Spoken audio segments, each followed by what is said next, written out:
আমাদের ট্রেন দেখতে দেখতে ছেড়ে দিয়েছে। একটু লেট ছিল ট্রেনটা। গরম ছিল প্রচণ্ড, তাই একটু কোল্ড ড্রিঙ্কস খেতে খেতে বাইরের প্রকৃতির আনন্দ উপভোগ করতে করতে কখন যে সন্ধ্যা গেছে বুঝতেই পারিনি। নমস্কার সকলকে আরেকটি নতুন ভিডিওতে।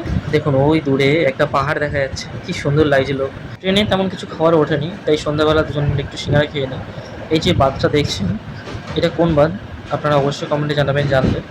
এটা হচ্ছে ভারতের বৃহত্তম বাঁধ, যেটা উড়িষ্যার মধ্যে রয়েছে। এরপর দেখতে দেখতে আমরা ভুবনেশ্বর চলে এসেছি। তবে আমাদের ট্রেন গড়ে 2 ঘন্টা 10 মিনিট লেট ছিল, অনেকটাই রাত করে দিয়েছিল স্টেশনে আসতে আসতে। এরপর এখান থেকে বেরিয়ে একটা রুমে যাব, রুম নিয়ে ওখানে ফ্রেশ হয়ে রেস্ট নিয়ে খাওয়া দাওয়া করবো।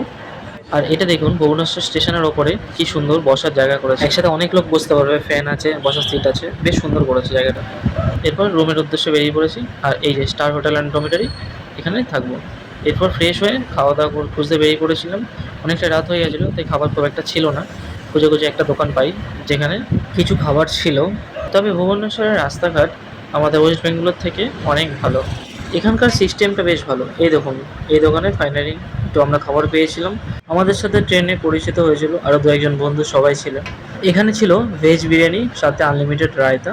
তবে বিরিয়ানিটা বেশ ভালো ছিল খেতে, রায়তাটা ভালো ছিল না। এরপর খাওয়া দাওয়া করে রুমে চলে আসি। আজ এ পর্যন্ত, দেখা হচ্ছে পরের ভিডিওতে।